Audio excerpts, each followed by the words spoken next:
नमस्कार प्रेक्षकांनो, मालिकेच्या आजच्या भागामध्ये आपल्याला पाहायला मिळणार आहे सायली आणि अर्जुनने अखेर प्रियाचं बिंग सगळ्यांच्या समोर फोडलेलं आहे।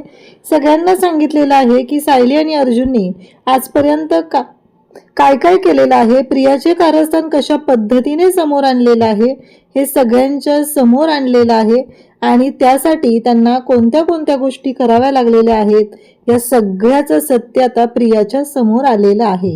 हे सगळं जेव्हा घडत असतं तेव्हा मात्र सायली आणि अर्जुनने कशा पद्धतीने आता ह्या गोष्टी समोर आणलेत। पहिली गोष्ट म्हणजे प्रियाचे ब्लड टेस्टचे रिपोर्ट। म्हणजेच प्रिया जेव्हा प्रियाचं ब्लड सॅम्पल घेणं ही गोष्ट साधी सोपी नव्हती, तर दुलवडीच्या दिवशी त्यासाठी आम्हाला संशय आलेला होता, म्हणून आम्हाला इथे ब्लड डोनेशन कॅम्प अरेंज करायला लागला आणि तो ब्लड डोनेशन कॅम्प अरेंज केल्यानंतर या सगळ्या गोष्टी हाती लागलेल्या आहेत असं सांगितलं जातं। खरं तर प्रियाचा ब्लड रिपोर्ट हा ओ निगेटिव्ह नसून, कारण सिनियरचं असं म्हणणं आहे की जेव्हा तन्वी लहान होती तेव्हा तिची ब्लड टेस्ट केलेली होती आणि तिचा ब्लड ग्रुप आणि प्रतिमात्याचा ब्लड ग्रुप हा एकच होता असं सिनियरचं म्हणणं होतं आणि त्या पद्धतीने प्रियाची ब्लड टेस्ट केली असता ब्लड रिपोर्ट हा ओ निगेटिव्ह नसून तो AB पॉझिटिव्ह आहे। आता मात्र ब्लड रिपोर्ट सगळ्यांच्या समोर दिला जातो आणि पहिला पुरावा प्रियाच्या बाबतीतला सादर होतो, कारण आजपर्यंत हळूहळू एक एक पुरावा आलेला आहे आणि प्रियाला शिक्षा ही आपल्या घरच्या कोर्टात आधी मिळाली पाहिजे आणि कोर्ट, कायदा, पोलीस हे तिला शिक्षा देणारच आहेत। पण आम्हाला असं वाटत होतं काहीही झालं तरीही आजपर्यंत प्रियाने आपल्या सगळ्यांच्या बाबतीत ज्या चुका केलेल्या आहेत त्या सगळ्या चुकांची शिक्षा तिला मिळाली पाहिजे आणि त्यासाठी हे सगळं आम्ही केलेलं आहे असं सांगितलं जातं। इकडे आपल्याला पाहायला मिळतं की अर्जुन आता संतोषला भेटायला आलेला आहे आणि संतोषला विचारलं जातं की आता सांग की तो खून कुणी केलेला होता। संतोषच्या समोर एक व्हिडिओ ऑन असतो आणि व्हिडिओ रेकॉर्डिंग ऑन असतं आणि संतोष तिथं सांगत असतो, शांता मावशी आलेल्या होत्या आणि त्या दिवशी प्रिया मॅडम मला म्हणाल्या की चल, मग मी लक्षच ठेवून होतो शांता मावशी आलेल्या आहेत घराकडे। मग मी जयेशला पहिल्यांदा त्याच्या डोक्यात वार केला आणि प्रिया मॅडम आत गेल्या आणि शांता मावशी आणि त्यांच्या दोघींमध्ये झटापट सुरू झाली। त्यानंतर माझ्या डोळ्यांसमोर प्रिया मॅडमनी शांता मावशींचा खून केला, अक्षरशः इतक्या निर्घुणपणे त्यांनी शांता मावशींना मारलं।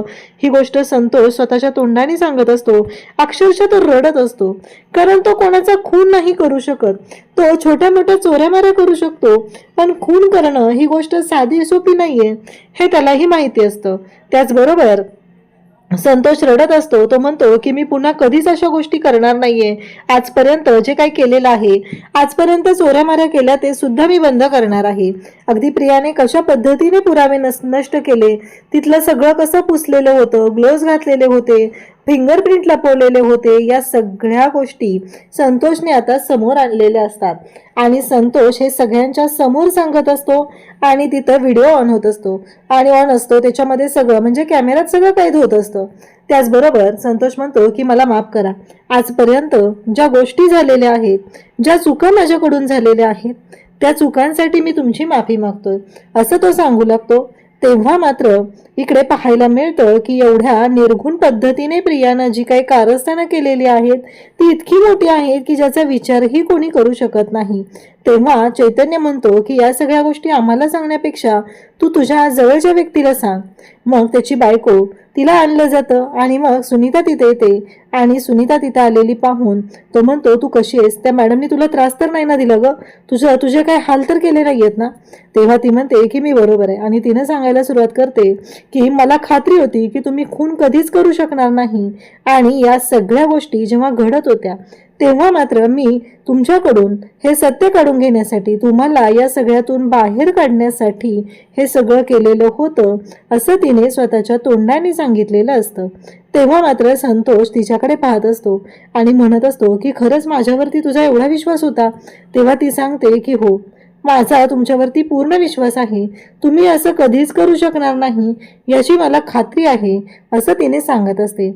इकडे प्रियाने मात्र हुडी घातलीये, सॅक घेतलीये, काहीही करून आपल्याला इथून पळ काढायचा आहे आणि एकदा का आपण इथून गायब झालो की कोणाच्या बापाला सापडणार नाही हा तिचा हेतू असतो। पण बाहेर तर पोलीस आहेत, जायचं कसं? प्रिया किती चालाक आणि धूर्त आहे हे आपल्या सगळ्यांनाच माहिती आहे। आता प्रिया आतमधले जे फ्लॉवर पॉट आहेत, काही कुंड्या आहेत, सायलीनं जी झाडं लावून ठेवलेली आहेत त्या कुंड्या आहेत, त्या कुंड्या तिथे तिनं खाली पाडलेल्या असतात आणि त्या कुंड्या तिने पाडून तिथून पळ काढून निघालेली असते.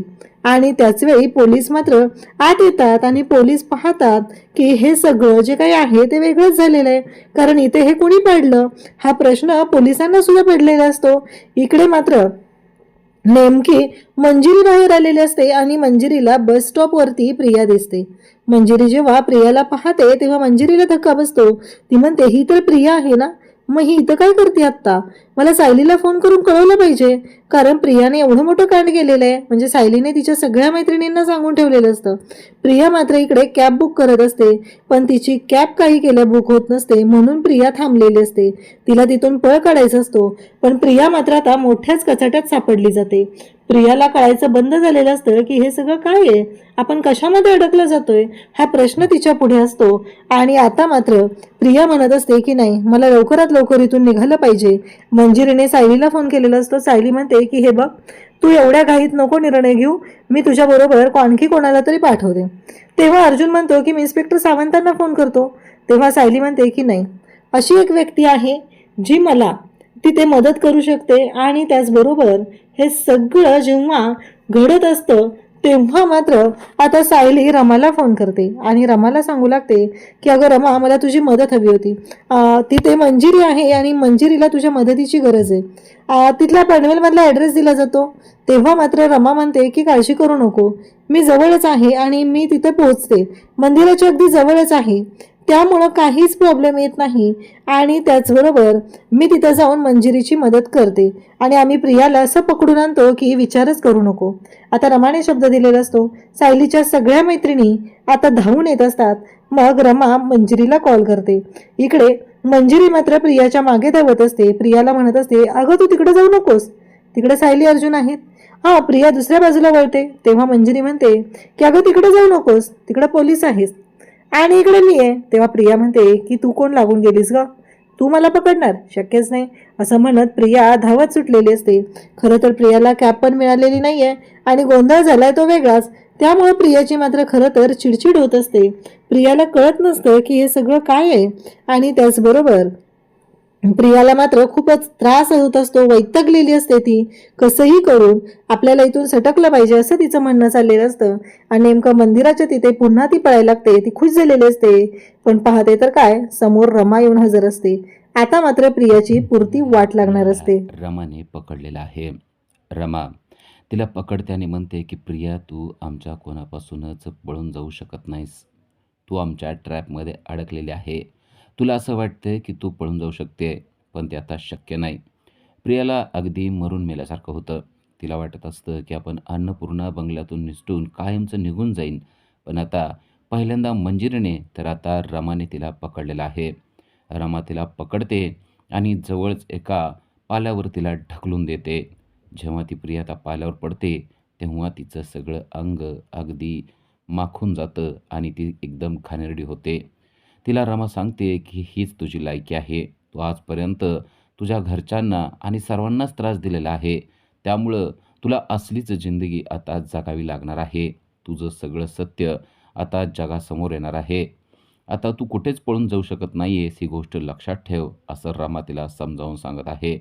खरं तर रमा चिडलेले आहे आणि चिडूनच सगळं तिला बोलत आहे. कारण प्रियानं काय काय केलेलं आहे ते रमाला पूर्णपणे समजलेलं आहे. त्या प्रियाचा एक एक गुन्हा आता सर्व जगासमोर येणार आहे हे देखील रमाने प्रियाला सांगितलेलं असतं. प्रिया मात्र तिचा हात सोडवते आणि पळत सुटते. पण पळून पळून प्रिया जाणार आहे कुठं?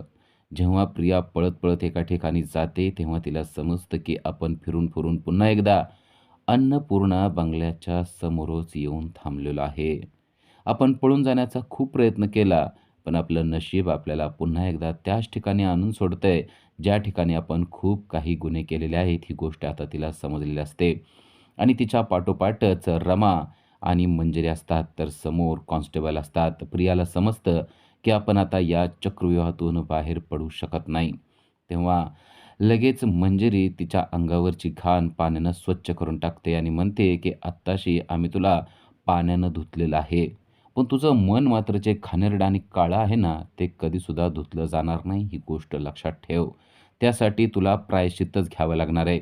प्रायश्चित्त नव्हे तर तुला मोठी शिक्षाच सोसावी लागणार आहे, असं देखील रमा आणि मंजिरीने तिला सांगितलेलं असतं. आता प्रियाला कळले की आता आपली काही धडगत नाही आणि त्यानंतर रमा आणि मंजिरी यांनी तिच्या हाताला धरलेलं असतं आणि हाताला धरून तिला अन्नपूर्णा निवासमध्ये पुन्हा एकदा आणून टाकलेलं असतं. अक्षरशः हाताला धरून दरवाजा उघडून त्यांनी प्रियाला ढकलून दिलेलं आहे आणि प्रिया जेव्हा गडबडीत त्या दरवाजातून आतमध्ये जाऊन पडते आणि वर पाहते, तर अन्नपूर्णा निवासमधील सर्व कुटुंबीय तिच्याकडं एकटक पाहत असतात आणि त्यामध्ये सर्वात जास्त चिडलेला असतो तो म्हणजे अश्विन. कारण अश्विनची किती फसवणूक झाली आहे हे आता त्याला